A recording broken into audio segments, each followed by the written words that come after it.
नमस्कार साथियों, आप सभी का हमारे YouTube चैनल पर स्वागत है।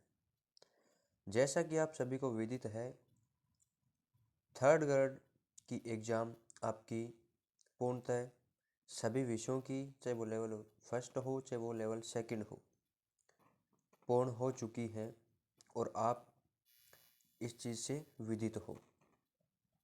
साथियों, आज के वीडियो के सेशन में मैं आपको लेवल फर्स्ट के अंदर कुछ ऐसे प्रश्नों के बारे में डिस्कस करूंगा जो शायद बोनस में चले जाएं या डिलीट की कैटेगरी में भी शामिल हो सकते हैं। तो वीडियो को साथियों शुरू से आपको अंत तक ज़रूर देखना है ताकि आपको भी कुछ ना कुछ अंदाज़ा लगे कि किस हिसाब से ये जो आपका अधीनस्थ बोर्ड है वो प्रश्नों की लैंग्वेज को देता है, किस लिहाज के प्रश्न अक्सर डिलीट हुआ करते हैं और बोनस की कैटेगरी में चले जाते हैं।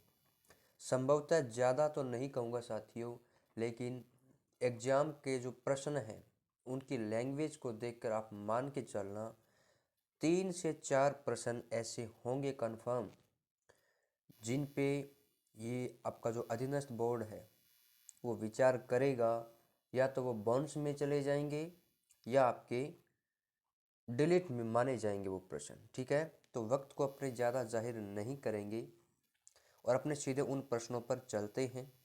और लास्ट में आपको मैं थोड़ा सा कट ऑफ का अंदाज़ा भी बताऊंगा। वैसे मैं अक्सर जो पोल वगैरह हैं, जो टीचर्स बता रहे हैं, उन पे कम ही विश्वास किया करता हूं, क्योंकि वो ना तो एग्ज़ाम में बैठे हैं, ना उन्होंने इस तरह का एग्ज़ाम कभी दिया होगा जो इस तरह की ये जो बहकी बहकी बातें कर रहे हैं। स्टूडेंट्स को साथियों गुमराह किया जाता है और मेरा सभी को, जो मेरे भाई बहन हैं, उनको यही सजेशन रहेगा कि इन जो यूट्यूबिये हैं, मैं इनको यूट्यूबिये ही कहूँगा, माना टीचर हैं, सम्माननीय हैं, रिस्पेक्ट रहती है उनकी, लेकिन इस समय बच्चों को साथ की ज़रूरत है, वो बच्चों को गुमराह कर रहे हैं। तो मेरी सोच में वो साथियों ये गलत कर रहे हैं और इनके बारे में आप भी अपनी राय कमेंट सेक्शन में बताइएगा। और अगर कोई टीचर तक ये वीडियो पहुंचती है तो मेरी व्यक्तिगत यही राय रहेगी कि बच्चों को गुमराह मत कीजिए और आगे जो भी भर्तियां आएंगी, प्यारे गुरुजनों, उन पर फोकस कीजिए और बच्चों को उनकी तरफ थोड़ा सा आप लेके आइए। अगर आप ये कट ऑफ का खेल खेलोगे तो आपने पीछे 2-3 दिनों में ये न्यूज़ भी सुनी होगी, कुछ ख़राब न्यूज़ें आ रही हैं। ज़्यादा मैं आपको डिटेल में नहीं बताऊंगा, सीधा आपका कट ऑफ की बात अपने लास्ट में थोड़ा सा देख लेंगे और उसमें भी आपको मैं सटीकता से कुछ एग्जाम्पल के थ्रू ही बताऊंगा जिसमें आपको भी विश्वास होगा और आप भी उन तरीक़ों से अपना अंदाज़ा लगा सकते हैं। या कोई मेरी पर्टिकुलर कोई भी ये कट ऑफ का कोई अंदाज़ा नहीं रहेगा, लेकिन वीडियो पूरी की पूरी कट ऑफ पर डेडिकेटेड न रहकर ये आपकी उन प्रश्नों पे हैं जिनका आपने थोड़ा सा बोनस या डिलीट की तरफ देख सकते हैं। साथियों, पहला प्रश्न आपका, राजस्थान के खिलाड़ी धनंजय दर्जी जो हाल ही में खबरों में रहे थे, किस खेल से संबंधित हैं? साथियों, चाहे आप गूगल पे अपने अभी क्या कर सकते हैं, या तो कोई टीचर बताएगा या कोई कोचिंग संस्था वाला बताएगा, या अपने ज़्यादा से ज़्यादा गूगल पे सर्च करेंगे भाई कि क्या प्रश्न का उत्तर होना चाहिए। तो ये जो आपका धनंजय दर्जी है, ये वैसे तो आपको मैं बताऊं ये कोई हाईलाइट प्लेयर नहीं है, और ये हाईलाइट प्लेयर नहीं है, और इसका पूरा अगर आप विश्लेषण देखोगे तो आपको बहुत ही कम न के बराबर मिलेगा। मैंने तो देख लिया साथियों, मेरे को नहीं मिला है। अब अपने बात कोचिंगों की कर लेते हैं, तो कोई तो टीचर इसको फुटबॉल में रिलेट कर रहा है, कोई टीचर इसको क्रिकेट भी खिला रहा है, क्या पता कोई टीचर इसमें हॉकी भी इसको कह रहे हैं। तो मतलब कोचिंग संस्थान वाले जो अध्यापक हैं, जो अपने आप में एक नॉलेज गेन किए हुए हैं, वो भी इस क्वेश्चन पर सटीकता नहीं बना पा रहे हैं। तो ये जो आपका प्रश्न है वो कहीं ना कहीं साथियों मेरे लिहाज से आपका बोनस में जाना चाहिए या डिलीट में जाना चाहिए, और आप भी इन प्रश्नों के बारे में अपनी राय कमेंट सेशन में व्यक्त जरूर करना भाई, ठीक है ना। अगले प्रश्न की बात कर रहा हूं मैं। अगले प्रश्न की अपनी बात करें तो अगला प्रश्न साथियों एक आपका टीचिंग मेथड से है। थोड़ा सा इस प्रश्न को देख लेना, मैंने इसकी इंग्लिश लैंग्वेज हटा दी है, ठीक है ना, आप हिंदी से ही समझ लेना। प्रश्न दे रखा है कि यद्यपि विज्ञान शिक्षक किसी भी प्रकरण को सीधा नहीं समझाता है, फिर भी परीक्षा उपागम में शिक्षक को एक मुख्य भूमिका निभानी होती है।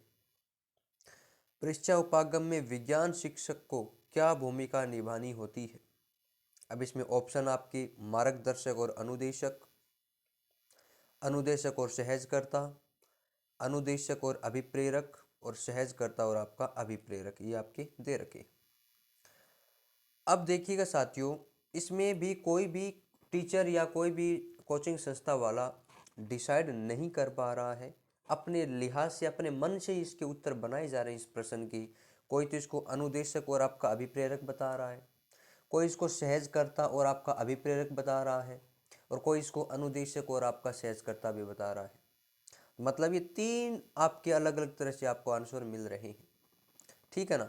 तो ये भी प्रश्न आपका पूरा का पूरा कोई भी इस पर श्योरिटी नहीं बन पा रही है। तो कहीं ना कहीं अगर इस पे रीट लगाई जाती है तो अधीनस्थ बोर्ड इसको बोनस या डिलीट करने का विचार मेरे हिसाब से करेगा साथियों। बाकी आपकी राय है, मैंने मेरी ओपिनियन बताई है। इसका कोई स्टिक आंसर अभी तक नहीं मिल पाया है। अगर आपको कोई इसका कोई ऑथेंटिक प्रूफ मिले तो कमेंट सेशन में हमें भी बताइएगा, ताकि और बच्चों की सहायता हो सके। अगले प्रश्न की मैं बात करता हूं साथियों, तो अगला प्रश्न भी आपका एक टीचिंग मेथड का ही लिया जा रहा है। एक परीक्षक बोर्ड परीक्षा में निबंधात्मक प्रश्नों की जांच हेतु अंकन योजना का उपयोग करता है। परीक्षक छात्र द्वारा दिए गए उत्तर की विशेषताओं की तुलना अंकन कुंजी में किए गए उत्तर की विशेषताओं से करने के बाद अंक प्रदान करता है। परीक्षक द्वारा यहाँ मापन की किस विधि का उपयोग किया गया है? अपने ऑप्शन की बात करते हैं साथियों, तो इसमें ऑप्शन देखो, ऑप्शन आपका दे रखा है प्रतिशत विधि, बिंदु विधि, रेटिंग विधि और ग्रेडिंग विधि। अब आपको मैं बताऊं साथियों, इस प्रश्न के अंदर भी कोई भी कोचिंग संस्था अपनी श्योरिटी नहीं बना पा रहा है, और कोई भी ऑथेंटिक इसका सटीक उत्तर अभी भी नहीं मिला है। ज़्यादातर कोचिंग वाले इसको प्रतिशत विधि से रिलेट कर रहे हैं, बल्कि कुछ टीचर इसको ग्रेडिंग विधि से भी रिलेट कर रहे हैं। भाई प्रतिशत कहीं ना कहीं थोड़ा सा रिलेट आपका ग्रेड से भी आप कर सकते हो, लेकिन अपने कोचिंग संस्था और अपने खुद से इसमें संतुष्टि नहीं बना पाएंगे साथियों। तो इसके लिए आपको अधीनस्थ बोर्ड की जो आपकी ऑफिशियल आंसर की आएगी उसका इंतज़ार करना पड़ेगा, और अगर वो देखते हैं वो आपका क्या आपका आंसर माने। लेकिन मेरा ओपिनियन यही रहेगा कि ये प्रश्न भी आपका कहीं ना कहीं बोनस में चला जाएगा या डिलीट में जाएगा, अगर इस पे किसी भी प्रकार की कोई रीट लगाई जाती है तो। बाकी आप अपनी राय कमेंट सेशन में बताइएगा, आपका स्वागत है। अगले प्रश्न की मैं बात करता हूं साथियों, तो अगला प्रश्न देखिएगा। अगला प्रश्न भी एक आपका मेथड का ही है, सही विकल्प का चयन करना है। इसमें आपके अधीनस्थ बोर्ड में बताऊं किस लिहाज से इसका उत्तर निकाल सकता है। तो उसमें माना जाएगा तो उत्तर, या तो इसमें ये शायद डिलीट नहीं होगा मेरे ख्याल से, इसमें आपके दो उत्तर माने जाएंगे, या तो ऑप्शन नंबर ए या ऑप्शन नंबर सी। इसमें ये दो ऑप्शन मानेंगे। आप पढ़ के देख लेना, लैंग्वेज आपने एग्जाम दिया तो अच्छी तरह से इसको पढ़ा भी होगा। मैं आपको पढ़ के बता रहा हूँ। मानक संबंधित मूल्यांकन में, मानक संबंधी मूल्यांकन में निर्देशन के अंत में परीक्षण का उपयोग किया जाता है। मतलब किसी कोई आपका जो मानक मूल्यांकन है, निर्देशन के अंत में अगर परीक्षण होता है तो आपका योगात्मक मूल्यांकन, इंग्लिश रिलेट करें तो आपका वो सबमेटिव असेसमेंट हो जाता है। तो ये बात भी कहीं ना कहीं सही है आपकी। ऑप्शन नंबर बी की बात कर लें तो मानदंड संबंधित मूल्यांकन में निर्देशन के दौरान परीक्षक का उपयोग किया जाता है, परीक्षण का उपयोग किया जाता है। किसी के दौरान ड्यूरिंग आपका जो टाइम पीरियड आता है तो साथियों आपका फॉर्मेटिव असेसमेंट होता है। संरचनात्मक आपका जो मूल्यांकन माना जाता है, तो ये ऑप्शन तो आपका गलत हो गया। ठीक है जी। अगला आपका ऑप्शन दे रखा है कि मानक संबंधित मूल्यांकन में निर्देश के दौरान परीक्षण का उपयोग किया जाता है। संरचनात्मक मूल्यांकन या फॉर्मेटिव असेसमेंट कहलाता है। तो ये चीज़ भी साथियों ड्यूरिंग की बात कर रहा है और आपका फॉर्मेटिव असेसमेंट है, तो ये ऑप्शन भी आपका 100% सही है और ये भी आपका 100% क्या है, सही है। तो मैं तभी तो बता रहा था कि ऑप्शन या तो सी या ए मानेगा इसके अंदर। आप देख लेना जब आपकी ऑफिशियल आंसर की आएगी फाइनल। इसमें पहला तो आपको इनिशियल आती है, तो उसमें अंदर अधीनस्थ बोर्ड आपका एक ही मानेगा। वो आपको क्या पता भी, वो आपको डिपेंड करेगा अधीनस्थ बोर्ड पर, या तो वो ए मानेगा या आपका सी मानेगा। लेकिन अगर इस प्रश्न पर अगर कोई भी रीट लगाई जाती है तो मेरे ख्याल से ये ए और सी इसका आंसर माना जाना चाहिए। आप भी पढ़ लेना, अगला आपका ये गलत है, लैंग्वेज आप पढ़ के देख लेना। इस प्रश्न के बारे में भी आप कमेंट सेशन में बताइएगा साथियों, आपने किस लिहाज से इस प्रश्न को पढ़ा है। क्योंकि हर जो आपका कैंडिडेट जो एग्जाम में बैठता है ना, बाहर से आप बातें कुछ भी बोल लेना साथियों, बाहर जो एक प्रश्न मान लेना, या आपका ये मॉडरेट, आपका जो एग्ज़ाम का लेवल था आपका मॉडरेट था, मध्यम स्तर का मान सकते हैं।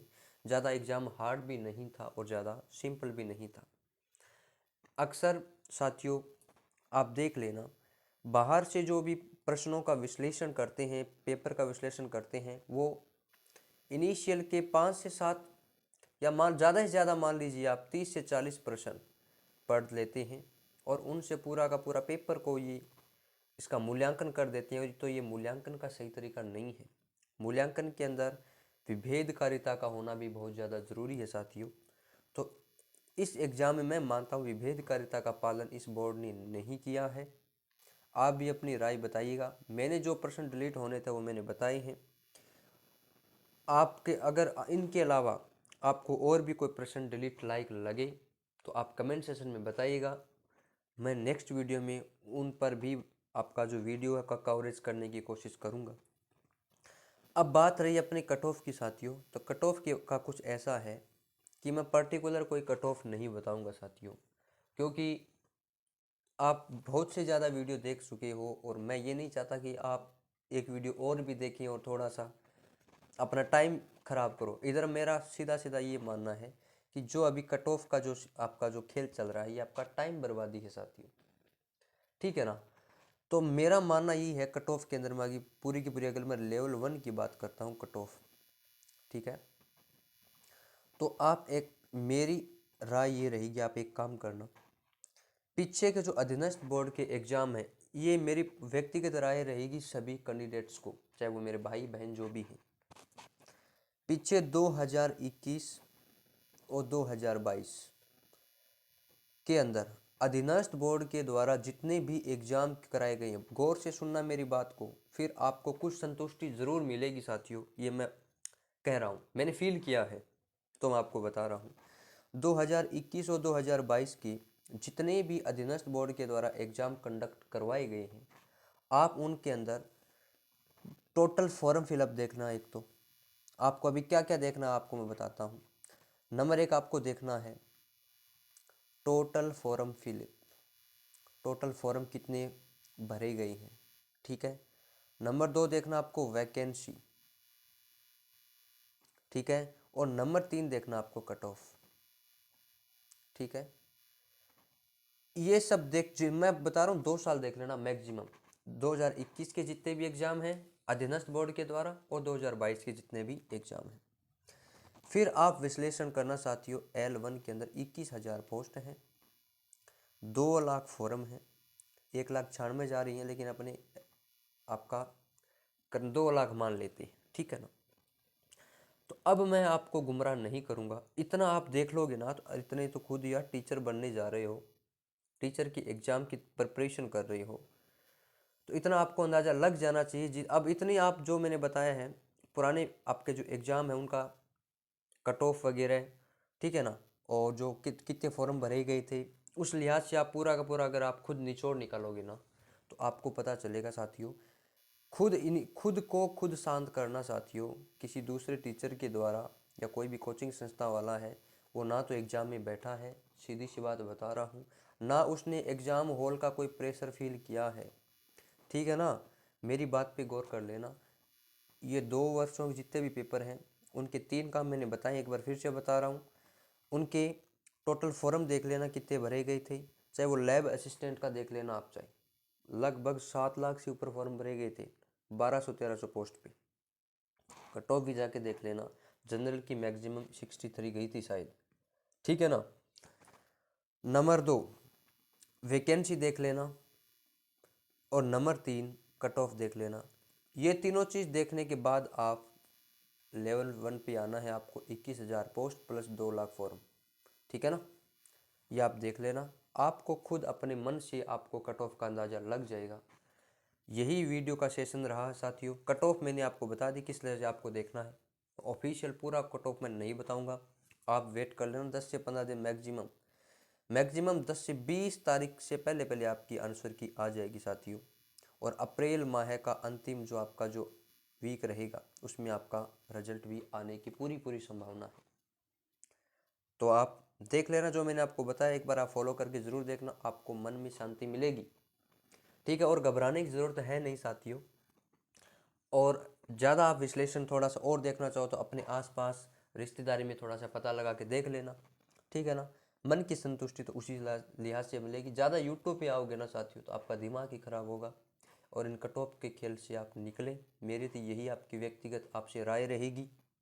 ठीक है ना, और अपनी राय जो भी आपको अच्छा लगा वीडियो का सेशन तो आप अपने कमेंट सेशन में बताइएगा। मैं आपको नेक्स्ट वीडियो में मिलूँगा। अगर आपको वीडियो का सेशन अच्छा लगा है तो वीडियो को आपको लाइक कर देना भाई, शेयर कर देना, चैनल को सब्सक्राइब कर देना, और इस वीडियो को ज़्यादा से ज़्यादा शेयर करें, ताकि जो गुमराह का जो आपका खेल खेल रहा है शायद थोड़ा सा 2-4% मैं आपको कम करने में सहायता कर सकूं। मिलता हूं आपको नेक्स्ट वीडियो में साथियों, तब तक के लिए जय हिंद, जय भारत, वंदे मातरम। Thank you so much.